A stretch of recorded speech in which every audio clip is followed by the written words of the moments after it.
Hey everybody, welcome back. This is Phil. This is Candace. And today we got another episode for y'all. We're going to be going over the surprise OVA that came out for My Hero Academia. Mm-hmm. And it was actually 2 episodes that came out, but I think they are part of the same story that's happening. And it's just, it's kind of weird. I was trying to figure out where they were in the timeline. But OVAs are kind of weird all the time, so it's hard to tell. But it's, it's called Training. Make It, Do or Die survival training. And it's part 1 and part 2 of the same story. It's like a training before the provisional exam. Yeah, I was looking at it. And they released it here as season 4, but I was looking through it, and it's actually like, if you go through the timeline, it's like in season 3 if you're looking at it right after. Because I remember seeing the flashback with All Might when he was fighting All for One. Mm-hmm. So it's like around episode 51 or 52 right here. So that's like season 3 episode 13 and 14 in that area. So it's like pretty far back. Yeah. I feel like they just wanted to put out something. Yeah, because Deku he didn't have his air shot hero support item, and he was only using full caling 5% the whole time. And it's like they just look less experienced than you know when we were last, the last episode. Yeah. But I feel like they just wanted something out for us, which is great, which is fine, because I missed watching My Hero, because it's been a while since the last time we watched My Hero. And so, yeah, but what did you think? Yeah, anyway, it was good for the fans. Like, if you're a fan, just having that come back. What did I think about it though? Is that what you're asking? Yeah. It wasn't anything special for me. It was. Yeah. Like, I hate to say it, but I was kind of bored watching it. It almost seemed like a recap and filler and just like a showcase reminding us what everybody's quirks are. Yeah, pretty much. I mean, usually OVAs are just kind of random. Yeah. Nothing really related much to the main story. Mm-hmm. And so I think that's what it is. Yeah. I think it's just really fun. It's just a fun thing to watch. It's not nothing too serious. Yep. But I mean, because the last time we were left off, it was like, well, I think it was Endeavor and what's his name?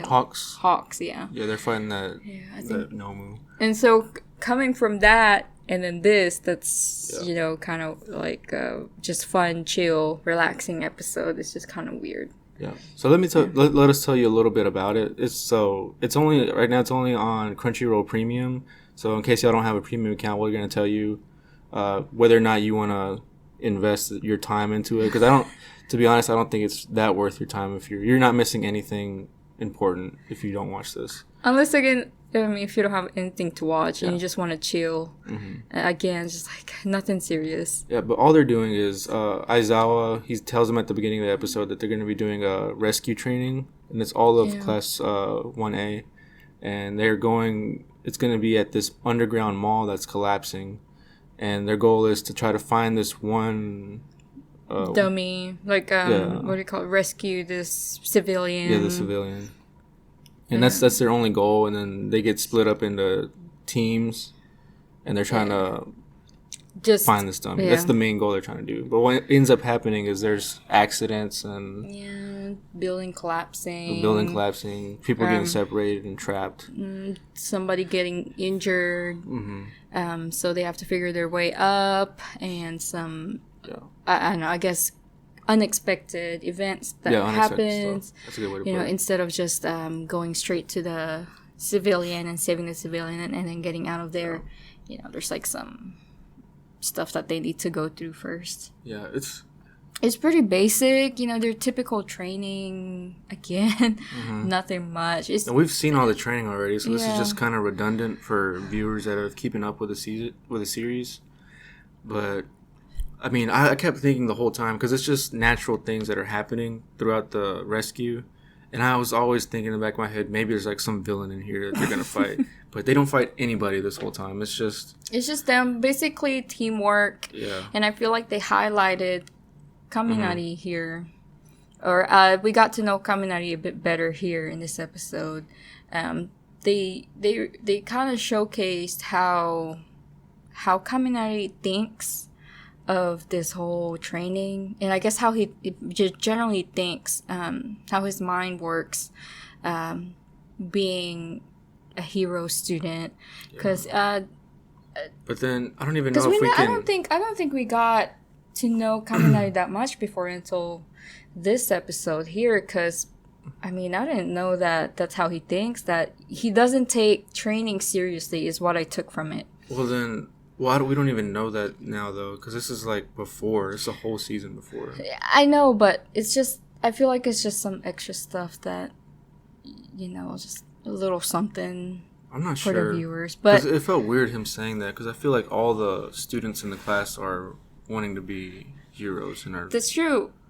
But they showed us how Kaminari was thinking. Like, you know, guys, like, this is just training. Why is everybody so serious?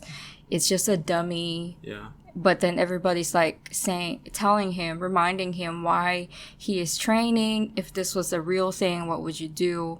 And so not doing your best is, you know, you never know what will happen.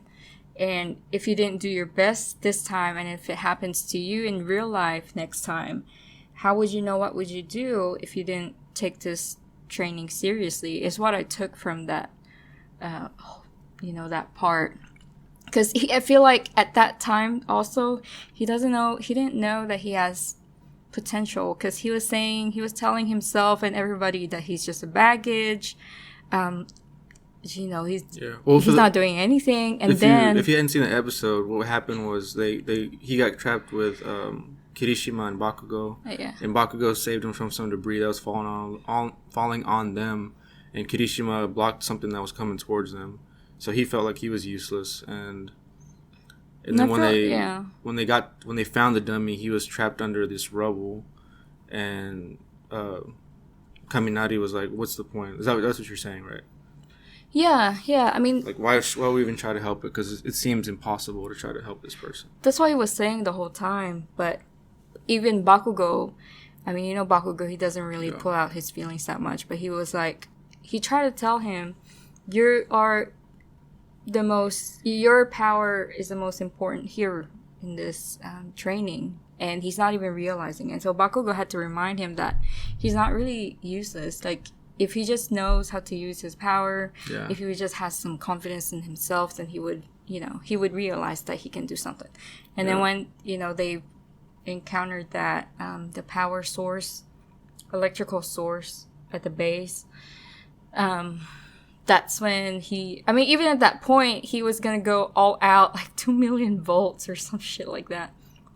But Bakugo reminded him, like, okay, you gotta think through what you can do, but doesn't mean you have to go literally all out, you know, like, what can your quirk do? How can you utilize your quirk properly here? And that's when he realized, oh, okay, well, I just need to give enough volts, electrical power to power the entire building, give light, and everybody can see, and it makes it easier for the escape and the rescue. And then so it's kind of like helping him, it's like walking him through what he's capable of. And then that's what I took from it. Okay. I think, like, yeah, you're right, but I feel like everybody had, like, that little moment in this episode. Except for Bakugo, he was like... No, he had that moment for sure. Can freaking do everything. Well, I think his was, like, having that persona, like, putting on that front, but him actually caring about people. Yeah. That was his thing. And him being able to plan out all of this ahead of time. Like, he was the one that thought of the idea to turn the lights on with Kaminari's power. Yeah, he's one of the smart ones, but obviously he would, like, not admit that he needs help and whatever. But we already knew Bakugo. What I'm trying to say is we didn't know much about Kaminari until, I guess, this OVA. Well, I didn't notice anyway much of Kaminari until this OVA. Okay. Because, I mean, we've always known Bakugo's like that. Like, he cares, but he doesn't really show it, you know? Yeah. Like, I mean, but that's where I'm coming from. And then, yeah. But what else is happening there? Everybody, this is like little quick things that happen. Like the whole, like, Ida got hurt at the beginning saving Yorozu. Yeah. There was some rubble falling on her, and he saved her, pushed her out of the way. He got hurt, so he was out the whole episode. Deku and Uraraka and Tsuyu, they were helping Ida escape and get him to safety the whole time. Mm-hmm. And they were using like Ochako's power to move stuff and get the rubble out of the way. And they were able to find an exit through the elevator shafts. And then Tokoyami and what's his name? Todoroki were trapped together, and they had like their own little issues where like it gets too dark, and Todoroki's fire, if he puts out too much fire, then they can get carbon monoxide poisoning. Yeah, because he'd use up all the oxygen in the. So they need to control that. Yes. But then again, if it's too dark, Tokoyami his shadow can get out of the way. Out of control. Yeah. And then I think that's it. And then the only really interesting thing that happened towards the end was when Todoroki stayed behind because some water was busting from underground, and it was starting to flood the whole underground mall. And he stayed behind to try to freeze it, but then they realized it was just building up pressure underneath a layer of ice he covered up top. And Bakugo stayed behind, and then Deku found out about it, and he came down to help them. So what they did was Deku hit a hole through the floor of the ice to make Todoroki said it was a geyser coming out. And he'd make a platform that they're standing on, and then Bakugo would bust through the ceiling. And then that worked for about like 3 floors, they said. And then they made it to the 3rd floor where they were supposed to be. And Bakugo got hurt. Like he had something land on his leg. And then that was like the most interesting thing that happened. And so like tough Bakugo had to ask for, well, he didn't ask for help, but he needed help, but he didn't want to admit that he needed help. And so he said, I'll use you, Deku, I'll use you as my king. But and then so they went up, they went back to the surface, and they saved the dummy, everybody's okay. But that's pretty much it. It was just basically a whole bunch of teamwork, getting to know themselves. It was nothing new. Yeah, it was nothing new. It's just that's what OVAs usually are anyway. I was hoping for something like interesting, not more training. Like we've seen training already. Yeah, like maybe more like a backstory on something that would be kind of important. Maybe like, I don't know. Yeah, I get what you're saying. Or maybe like different parts of the school, like they're doing different areas of their classes. I don't know, something different. Yeah, instead of a training. Because we've seen rescue training. We've seen all this before. Yeah. So, yeah. I feel like they just had to they wanted to put out something. Yep. It's just fine. Just fine. Because, I mean, we got something. Keep them in our minds. Yeah. That's what they're wanting to do. Yeah. But that's okay. It wasn't really that. It was typical is what you would say. Nothing new. Nothing new information, nothing like that. But it's just like, if you want to chill, nothing to do, nothing to watch, then go ahead and watch it. Like, eat a lunch or breakfast, whatever, with it while watching it. You can relax it. That's basically the point of this whole OVA. Yep. That's it. That's all we got. Do you have anything else? No, that's it. Okay. All right. Well, thank you guys for listening and watching. We appreciate y'all staying through the episode. You can follow us on Facebook, Twitter, Instagram, and Reddit. And you can listen to us on all the major podcasting apps and sites. Thank y'all for watching. We'll see you next time.